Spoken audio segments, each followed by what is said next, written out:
something was to happen to me, right? The youth ministry shouldn't die with Pastor Reverend Andrew. Amen? Likewise, whatever ministries that have been established here while Reverend Campbell is here as pastor, we know how itinerant ministry works. They might move her, right? But that shouldn't mean, and we pray that we pray that she stays and get comfortable. But if that happens, the church shouldn't just stop. It shouldn't freeze up. It shouldn't be put on pause. So I'm really trying to help us to see the way Jesus taught. Jesus knew that his time was coming to an end. Jesus knew that he wasn't going to be here forever. From the get-go, he was telling them, look, I'm about to get beat up. They're about to kill me. They're about to hang me on a cross. But in 3 days later, I'm going to rise again. Jesus knew that his time on earth was short.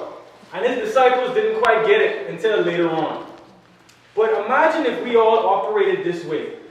If a ministry was started here today by you, or you had an idea, or you had something that you wanted to present to the church, what happens when you are not here anymore?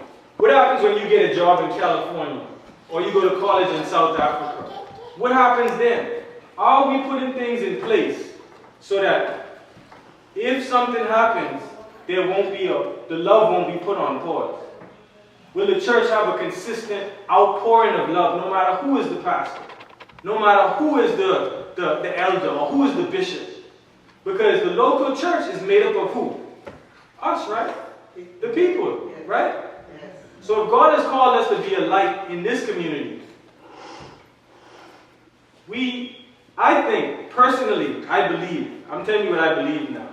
I believe that we are obligated to do that strategically, intentionally, and not haphazardly.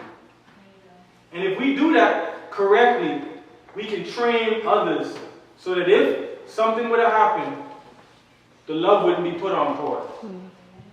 It's not about any one individual, but it's about the collective group working and allowing God to work through them. So our youth and young adult ministry, that is thriving, amen? Amen? You may see Khalid's got her mom here as well. And what's his name? What's your brother's name? What's his name? This is Jeremiah. Jeremiah. Well, we talk about you all the time in this church.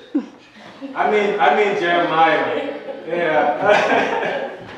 Yeah, so we have a good thing going, amen? And who knows what God has in store for the future. But I want us to really consider how are ways that we might end up like this church discussed here, where there's an opportunity to be a blessing to someone else. We see the wheels turning, amen? We see certain people taking on certain responsibilities without anyone asking them. And now that we have the attention of our young people, I think we have to be responsible in taking it seriously. But also, y'all, don't stop there. There's also a choir that Reverend Rose is working with, the youth choir and the adult choir. Amen? Amen. What happens if Reverend Rose has to go to work, or for some reason she can't be here? Can the choir meet by themselves? Do we have the songs on paper so that we can lead ourselves if for some reason the director is not here? Because I would hope that if for some reason I say, baby, I'm going on a date today, I don't put the church on pause by doing that. But I hope I get what I hope y'all understand what I'm saying. Yes. And also the fact is, and I'm going to close making this point as well. We talked earlier about in our personal relationships not putting love on pause.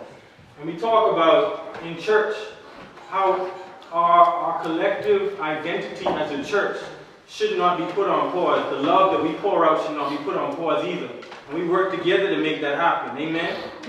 So I want us to think not only about how we outpour love communally, consistently, and if it's on pause at our church, also how we put in love on pause in our own lives. I believe